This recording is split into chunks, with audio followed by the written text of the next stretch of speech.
What is up, Hexagons and Pulsinators? Welcome back to Twitter Recap Episode 2. All of the news you need to know about Hex and Pulsechain. Let's hop right into it. I don't know if you guys have saw this. This is unrelated, but pretty mind-boggling.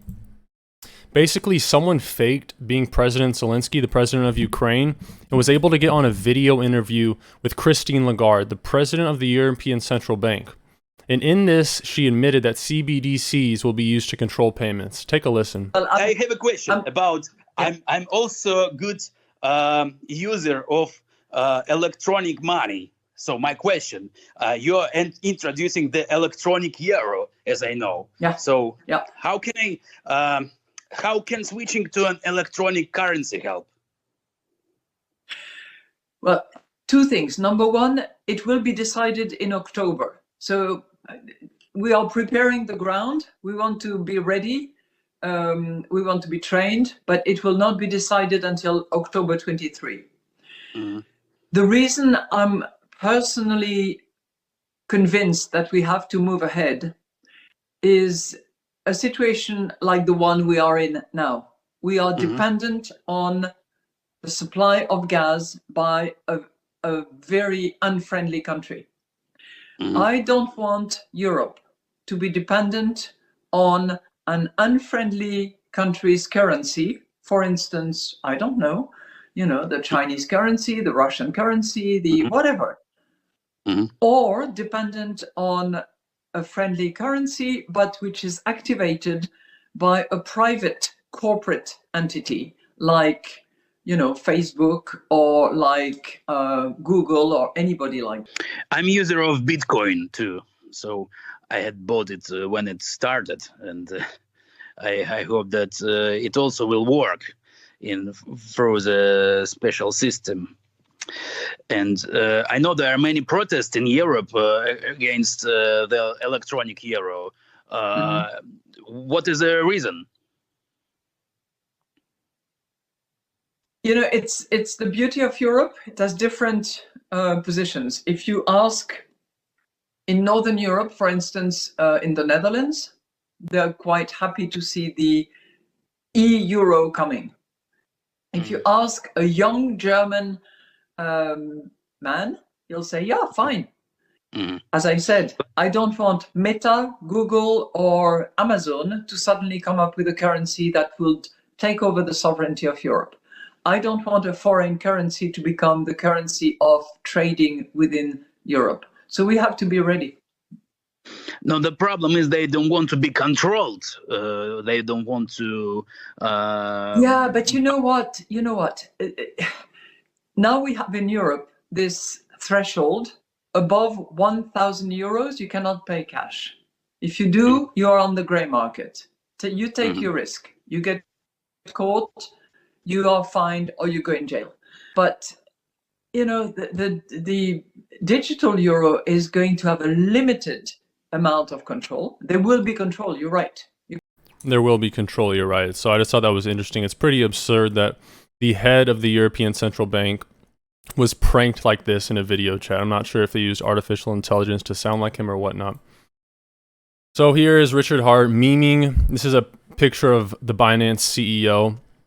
And essentially, guys, we have another testnet. Everyone thought testnet version 3.5 would be the last one. Turns out it's not. Richard says Pulsechain v3 is nearly perfect working network, doing massive throughput as we speak. PulseX is working great too. Most of the crypto world would do anything to have, I can't say this word on YouTube, isn't that crazy? Would do anything to have something anywhere close to as good as what we have right now. Decentralized, smart contracts, burning, everything. He says, I'm sorry for saying version 3 would be the final testnet. I really thought it would be. I prefer the safer and more secure public testing of what will become mainnet instead of testing in production. And that's a great point. If we just went live after this and there was an error, that could really hurt adoption. I choose security over rushing. I like bragging about 100% uptime and flawless ops like Hex has done for the past 3 years. We've already waited 2 years, guys. What's waiting another 5-6 months? It could be a lot sooner than that. But to me, I'm not really fazed by this. Look at the usage of Pulsechain testnet v3. Daily transactions just continue to keep going up to the right, and that's always good to see. Pulsechain.com news. Version 4 inflation upgrade next week. PulseX news. Just needs a bridge to Ethereum testnet to get a dummy stablecoin bridged over to show values in the stats page.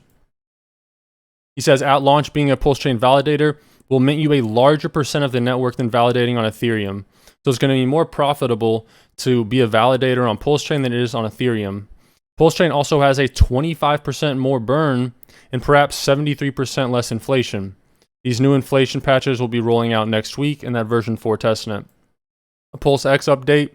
It's been upgraded to the latest React Next.js engine. I'm not sure any of us really know what that means, but it just goes to show there's progress and the ball is rolling. Peering is looking good. PulseX has had lots of dependency updates, so pretty soon other features can be rolled out. Private test DevNet is testing the increased inflation. And this guy on Twitter, I'm not sure who it is, Scotty Does Know, he basically made a quick thread on his thoughts on this update. Richard has announced today there will be a testnet version 4 and it will launch sometime next week. In short summary, staking Pulse was not as rewarding to the validators as hoped during the testnet version 3. This is why we have testnets, to work this stuff out before mainnet. Turns out with the majorly increased supply, this had an effect on the APY of staking Pulse. On Ethereum, the APY for staking ETH is around 4 to 5%. For Pulsechain, however, on testnet v3, the validators were earning 0.3%, a lot worse than ETH. The inflation amount is being adjusted to reach around a target of 4 to 5% APY, just like Ethereum, right? We're trying to be better in Ethereum on every metric. Inflation of Pulsechain will stay to be less than ETH's inflation. This change requires a hard fork of the network again to test the change, hence why we're getting a testnet version 4. Avid Hex says, the amount of people who are mad that Pulsechain will have a version 4 is wild. Hex was delayed 2 years as well to make everything work perfectly.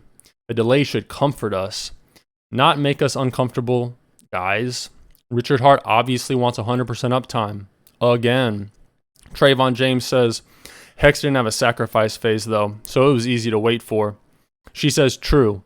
Ultimately though, the delay will lead to a more secure platform, which is something that we should view as a positive rather than a negative. And then Eric Wall says it's not going to have 100% uptime. And I guess she goes on to make a bet with Eric Wall. Eric Wall tells Savid Hex, I'm happy to bet that people who sacrificed won't even do a 10x. What are you guys' thoughts about this? Do you expect a 10x? I mean, of course, no expectations, but do you expect over a 10x return over 2 years? I sure do. And I guess they bet 10,000 on that. Already covered that. And then Cryptio, a big YouTuber, influencer, talking about Pulsechain.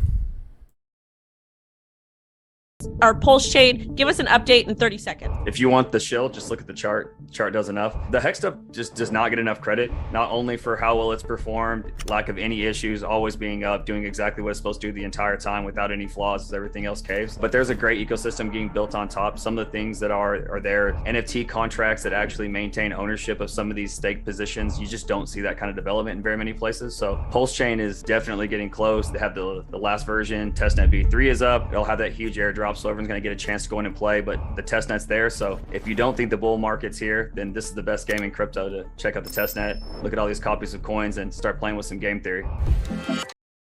I'm not sure who Crypto Walrus is. Maybe he's a community member. I'm guessing he is. I guess he has his... Oh, he's the host of the Liquid Lunch Twitter Spaces, and he's head of growth at Liquid Loans. Okay, so a community member, and good to see him and Hexicans getting exposure on these big platforms. KDP Crypto says, you truly believe Pulsechain, Hex, and PulseX can do a 1,000 to 10,000x. Missing the sack phase isn't important. Even if you buy in after a 20x, that's nothing on the way to a 1,000x. Stop worrying that you're late. I hear a lot of people say this on my call-in shows because they missed the sacrifice phase, but compare it to Ethereum. The ICO price for Ethereum was 15 cents. And after it launched, it went to $1 pretty quick. Now, of course, if you got Ethereum at 15 cents, you had a 7x on the way to $1. However, if you bought Ethereum at $1, now Ethereum's what, $1,800 was $4,500 at the top of the bull market. You're still sitting pretty well. So when they're good projects that have utility and value, even if you miss the earliest investment opportunity, in the long run, 2, 3, 4, 5 years, there's still massive potential. HoloDog put this out just a few hours ago on the GitLab for Pulsechain, where it's basically you can see the updates and the coding going on. 39 minutes ago, there was an update to Aragon Pulse. So just another example that stuff is happening, the ball is rolling. Now I want to leave you with this clip from Richard Hart talking about Hex, its benefits, and it's one of my favorite clips of him. Take a listen. It's just Bitcoin with a proof of work change. Bitcoin inflates to reward miners to blow up the environment and murder the price. Hex inflates to reward people for locking up their coins and protecting the price. So Bitcoin inflates to hurt the price. Hex inflates to protect the price. That's it. Okay, but and we use Ethereum miners instead of Bitcoin miners. That's it. But what has it done compared to what, like, if you want to, okay, if you, let's be fair about it, right? Sure. I'm a Bitcoiner. I'm not a maxi. Yeah. I'm open to everything else. Yeah, so I don't take on the toxicity approach. We have to be toxic, and I don't fuck with that. Right. Bitcoin, Hex. You want to make this argument? Fine. Bitcoin, Hex. Can you honestly say that Hex has done some of the shit that Bitcoin has done currently to go ahead and open up the floodgates for people to Absolutely not. Absolutely not. Hex has not done anywhere near as much as Bitcoin has done, which is why Bitcoin's at the top of its S curve and Hex hasn't started its yet. And I think it's so funny. Hex will go ahead and hold on. You believe Hex is going to overtake Bitcoin? Yes. Yes, I do. It's a better product with less negative externalities, a superior website, a superior founder, a superior community, superior price performance, superior features, superior everything. Like oh my God, Bitcoin sucks so bad. It's just crazy to me. So first of all, when was the best time to buy Bitcoin? When it sucked the most, when there was no liquidity, when Satoshi owned 100% of the coins, when there was only one place in the world to buy it, Mt. Gox. When everything sucked was the best time to buy it, and everyone called it a scam. And when's the best time to buy Hex? When the coin's ownership is centralized, and when everyone calls it a scam, and when it's not traded that many places, and when it hasn't made all the impact Bitcoin's made yet.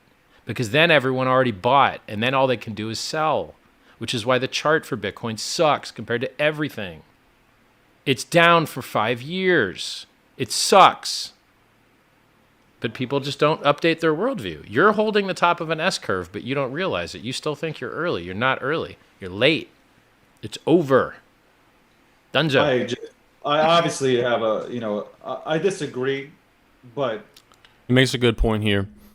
Bitcoin's done at the top of 6 million X, currently a 3 million X. And anytime something goes up that high of a multiple, it takes more and more economic energy. And Richard's making the argument that we're seeing Bitcoin reach the top of its S curve. Yeah, maybe it goes to 150K in the next bull cycle in a few years. That's a 5X. You could get that in stocks and equities and options. Why are you in crypto? Not for the technology, but for the gains. And the massive gains come in the early projects getting in on the ground floor. I have a question for you guys. Thanks for watching the full video. I appreciate the support on the channel. Thank you for giving me 13 minutes of your day. Before you leave, in 1 year, what do you think Pulsechain and PulseX will do in terms of X's? You think they're going to do a 50X, 100X? Let me know in the comment section below.